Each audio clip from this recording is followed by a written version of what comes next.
नमस्कार दोस्तों, एक बार फिर से आपका स्वागत है पॉलिटी स्टडी यूट्यूब। जैसा कि आपको विदित है कि 1 फरवरी 2024 आज के दिन वित्त मंत्री निर्मला सीतारमण द्वारा वित्त बजट प्रस्तावित किया गया। एक प्रोसेस की अगर मैं बात करूं तो 31 जनवरी 2025 को भारतीय संसद के दोनों सदनों का समवेत अभिभाषण, जिसमें राष्ट्रपति द्रौपदी मुर्मू ने विशेष अभिभाषण दिया था, जिसके तहत आपको याद रखना है कि अनुच्छेद 85 के अनुसार संसद के किसी भी सदन की मैं बात करूं, लोकसभा या राज्यसभा के किसी भी सदन का सत्र है, राष्ट्रपति द्वारा बुलाया जा सकता है, समाप्त किया जा सकता है, लोकसभा को भंग भी किया जा सकता है। अनुच्छेद 86 के अनुसार राष्ट्रपति का जो अभिभाषण है किसी भी सदन में दिया जा सकता है या संवेद दिया जा सकता है। अनुच्छेद 87 ये कहता है कि राष्ट्रपति के विशेष अभिभाषण यानी नए लोकसभा के गठन के बाद में पहला विशेष अभिभाषण या फिर नए साल की पहली बैठक जब होती है, पहला सत्र प्रारंभ होता है, तो पहली बैठक में विशेष अभिभाषण इसमें किया जाता है। राष्ट्रपति द्रौपदी मुर्मू ने 31 जनवरी को विशेष अभिभाषण दिया था संवेद लोकसभा और राज्यसभा का। और आज 1 फरवरी 2024 की मैं बात करूं तो एक आज वित्त बजट पारित किया गया था। वित्त बजट से पहले भारत सरकार द्वारा एक आर्थिक सर्वेक्षण रिपोर्ट दी जाती है, जिसमें 2024-25 यानी पिछले वर्ष में हमने कितने किया और कितने बजट रहा था, यानी खर्च, व्यय और आय और व्यय का लेखा जोखा के बारे में आर्थिक समीक्षा दी जाती है। दूसरी बात याद रखना, यहाँ से अगले वित्तीय वर्ष में हम कहाँ कितने पैसे खर्च करेंगे, हमारे जीडीपी यानी वृद्धि दर क्या रहेगी, किस आधार पे बढ़ोतरी होगी, इस पर हम चर्चा करने वाले हैं। यही जो भारत सरकार ने तो आर्थिक सर्वेक्षण दिया है 2024-25 का, उस पर हम चर्चा करेंगे आज की क्लास में। छोटी सी जानकारी जरूर आपको एक तो याद रखना, विशेष अभिभाषण भारतीय संविधान के आर्टिकल कौन से में, 87 में उल्लेखित है। ठीक है, ये चीज नोट करना आपको याद रखते हुए बजट 2025-26 की बात करें तो विशेष आज बजट पारित हुआ, उस पर भी हम चर्चा करेंगे नेक्स्ट क्लास में। यहाँ थोड़ी आर्थिक समीक्षा के अकॉर्डिंग चर्चा करने वाले। आर्थिक सर्वेक्षण सर्वेक्षण की मैं बात करूं तो वित्त मंत्री निर्मला सीतारमण ने ये आर्थिक सर्वेक्षण रिपोर्ट अपनी दी है। उसके अनुसार अगर मैं बात करूं तो इसमें आर्थिक सर्वेक्षण भारत की आर्थिक स्थिति का आकलन करने के लिए केंद्रीय बजट से पहले सरकार द्वारा प्रस्तुत की जाने वाली एक वार्षिक रिपोर्ट। बजट से पहले एक रिपोर्ट दी जाती है, पीआईबी स्रोत मैंने जहां से बताऊं कि ये पीआईबी रिपोर्ट के अकॉर्डिंग ये आपको डाटा ली गई है।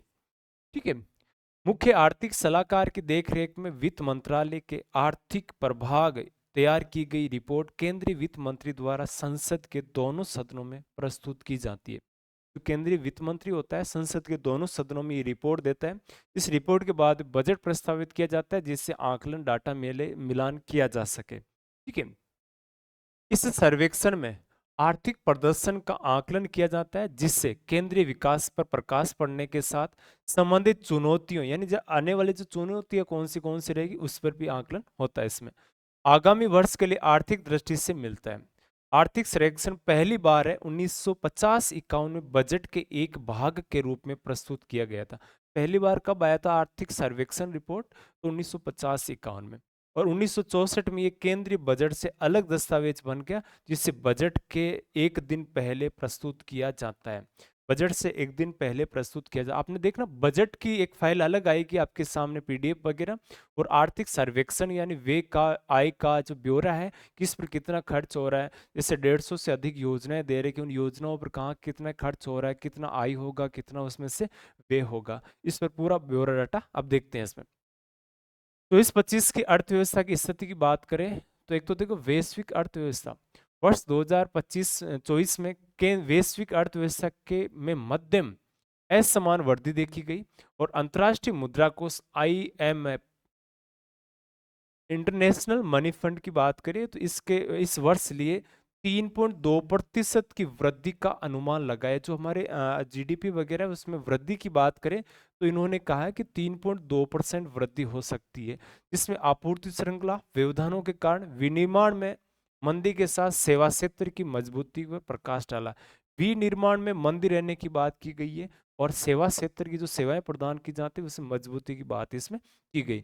एक चीज मैं बताऊं तो ये अपने जो आरबीआई है, आरबीआई भी ये रिपोर्ट जारी करती है।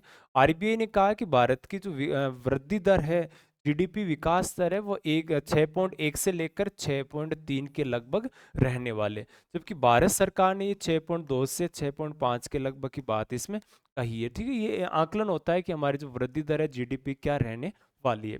वैश्विक स्तर पर मुद्रास्फीति कम रहने, सेवा क्षेत्र मुद्रास्फीति स्तर रहने के कारण केंद्रीय बैंकों की मौद्रिक नीतियां अलग अलग रही है। मुद्रा की नीति अलग अलग हमेशा रही है। भारत की अर्थव्यवस्था, भारत का सकल घरेलू उत्पाद की बात करें, जीडीपी की बात करें, तो वर्ष 2025-26 में 6.3 से 6.8 तक बढ़ने का अनुमान है। यानी अर्थव्यवस्था की भारत ने क्या बताया, 6.3 से 8 तक, जिससे मैंने आरबीआई का बताया 6.1 से लेकर 6.3 तक उन्होंने जीडीपी बताई थी, जबकि भारत सरकार खुद कह रही है इसमें, यानी पहले देखो पिछले बजट में भी ऐसा ही बात था कि भारत सरकार ने अपने बजट 6-7 पॉइंट के लगभग बताए, फिर कम कर दिया। आरबीआई ने पहले ज्यादा बताया, फिर कम कर दिया। आईएमएफ ने पहले ज्यादा बताया विकास है, फिर कम कर दिया। यानी संशोधित भी इसमें बजट की यानी जीडीपी रेट आती है, ध्यान रखना। भारत की वास्तविक जीडीपी का मतलब सकल घरेलू उत्पाद, ग्रोस डोमेस्टिक प्रोडक्ट बोलते हैं इसको, 6.4% रहने का अनुमान है। यानी वास्तविक, देखो इसमें कहा गया है कि वास्तविक रूप से अगर मैं बात करूं किसकी, 2024-25 में भारत की जीडीपी कितनी थी, तो 6.4% रहने की अनुमान है। इसमें कृषि और सेवाओं की प्रमुख भूमिका के साथ विनिर्माण क्षेत्र चुनौतियां बनी हुई है। सबसे ज्यादा की बात करें तो कृषि इसमें अच्छा योगदान दे रही है, सबसे अच्छा योगदान दे रही है। क्षेत्रवार देखो, कृषि की बात करें तो रिकॉर्ड खरीफ उत्पादन और मजबूत ग्रामीण मांग के कारण वित्त वर्ष 25 में 3.8% की वृद्धि देखी गई। पिछले बजट की बात करें तो उसमें 3.8% वृद्धि किसमें, खरीफ की फसल और कृषि में देखी गई थी। उद्योग और विनिर्माण की बात करें तो ये 6.2% की वृद्धि के साथ कम वैश्विक मांग के कारण विनिर्माण की प्रगति धीमी रही थी। सेवाओं की बात करें, सेवाओं में जैसे मान लो कि जितनी प्रकार की सेवाएं, प्रोडक्ट है, नेट इंटरनेट वगैरह, जो भी कंपनियां वगैरह जो भी है, ये वित्त वर्ष 25 में 7.2 की दर के साथ सबसे तीव्र गति से बढ़ने वाला क्षेत्र है। आपसे पूछेंगे कि 2024-25 की बात करें, 24-25 में सबसे ज्यादा कौन से क्षेत्र में वृद्धि देखने को मिलेगी इकोनॉमिक्स तौर पे, तो किस में, तो 7.2 के साथ सेवाएं ज्यादा रही थी। सूचना प्रौद्योगिकी, वित्त तथा हॉस्पिटलिटी की प्रमुख भूमिका रही है। बाह्य क्षेत्र की बात करें तो निर्यात में 1.6% तथा आयात में 5.2% की वृद्धि होने से व्यापार घाटा को बढ़ावा मिला। देखो निर्यात कितना किया हमने, मात्र 1.6, आयात कितना किया, 5.2, तो सीधी सी बात है व्यापार में क्या हुआ है, घाटा हुआ है। हमें निर्यात बहुत कम कर पाए, आयात बहुत ज्यादा कर पाए। ठीक है, भारत विश्व में धन प्रेषण के मामले में शीर्ष प्राप्तकर्ता बना रहा है। यानी दूसरे देशों से हमने धन बहुत अच्छा लिया, हमारे बाहर विदेश में लोग बहुत अच्छे काम कर रहे हैं। चालू खाता सकल घरेलू उत्पाद में 1.2% बनाए रखने की मदद मिली है। कुल मिलाकर भारत का आर्थिक परिदृश्य सकारात्मक बना रहा, जो घरेलू अनुकूलन और संरचनात्मक सुधारों से प्रेरित, हालांकि इसमें वैश्विक अनिश्चितताओं का जोखिम अभी भी बना हुआ है। ये मुख्य रूप से अगर मैं बात करूँ, जो भी आने सिविल सेवाओं की तैयारी कर उसके लिए बहुत काम की चीज़ है। यानी हर एग्जाम में यहाँ से अक्सर क्वेश्चन पूछे जाते हैं परसेंटेज वाला। भारतीय अर्थव्यवस्था के सामने सबसे बड़ी बात है कि चुनौतियां क्या है।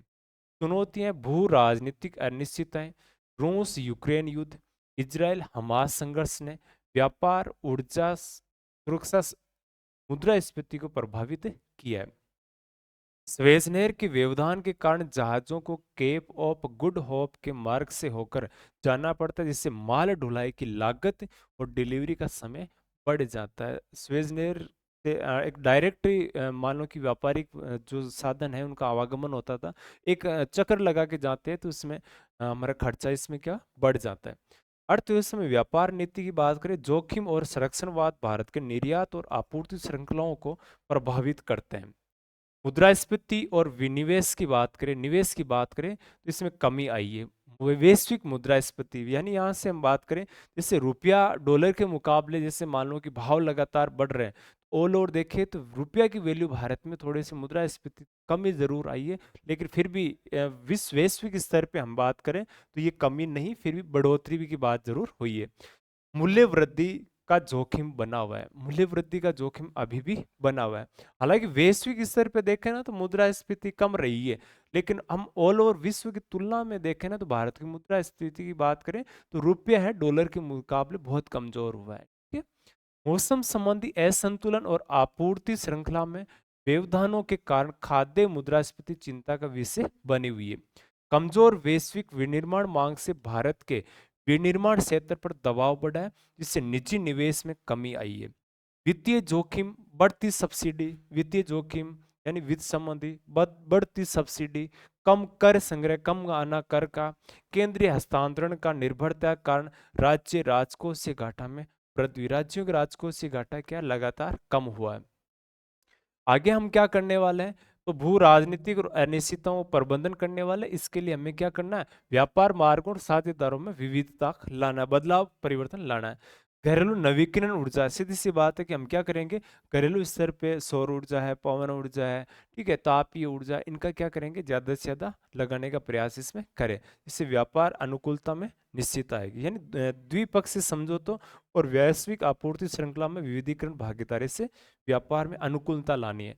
नियंत्रण कैसे करना है, तो खाद्य कीमतों को स्थिर करने के लिए खाद्य बफर स्टॉक का विस्तार करना, आपूर्ति श्रृंखला, जैसे एक सीजन के बाद में दूसरे सीजन की जैसे फसलें आती है, तो तब तक अपने लिए बचा के रखना है कि हम क्या करें, सुरक्षित रख सकें इन चीजों को। ठीक है। मौसम संबंधी मूल्य को कम करने के लिए जलवायु लचीली कृषि को बढ़ावा देना, प्रोत्साहन, कर सुधारों, व्यापार के आसान बनाने संबंधी पहलों के माध्यम से निजी क्षेत्र के निवास को प्रोत्साहित करना। वित्तीय वित्तीय सुदृढ़ीकरण के लिए क्या करना है, राज्य के राजस्व बढ़ाने, यानी राज्य का राजस्व केंद्र पर निर्भर ज्यादा होने की वजह से कम रहा है, तो ये बढ़ाने का प्रयास करना है। केंद्रीय हस्तांतरण निर्भरता को कम करना, जिससे कर संग्रह तंत्र में क्या हो सके, सुधार हो सके। ठीक है। राजकोष से अनुशासन सुनिश्चित करने के लिए सब्सिडी को युक्ति संगत बनाना तथा लक्षित कल्याणकारी योजनाओं को लागू करना। दीर्घकालीन आर्थिक स्थिरता के लिए राज्यों को राजकोष से उत्तरदायित्व उपायों को अपनाने के लिए प्रोत्साहित करना। ये मुख्य रूप से अगर हम बात करूं, अब आपने देखना कि बजट है इसी आर्थिक सर्वेक्षण और आर्थिक समीक्षा के अकॉर्डिंग आता है कि हमें किस क्षेत्र में ज्यादा जोर देना है और किस क्षेत्र में हमें कम जोर देना है, किस क्षेत्र में कितना बढ़ावा करना है, इसके अकॉर्डिंग हमेशा बजट आता है। ठीक है। तो आज की समीक्षा के लिए इसी प्रकार आप बने रहिए, मस्त और जबरदस्त तैयारी करते। आज के लिए जय हिंद साथियों।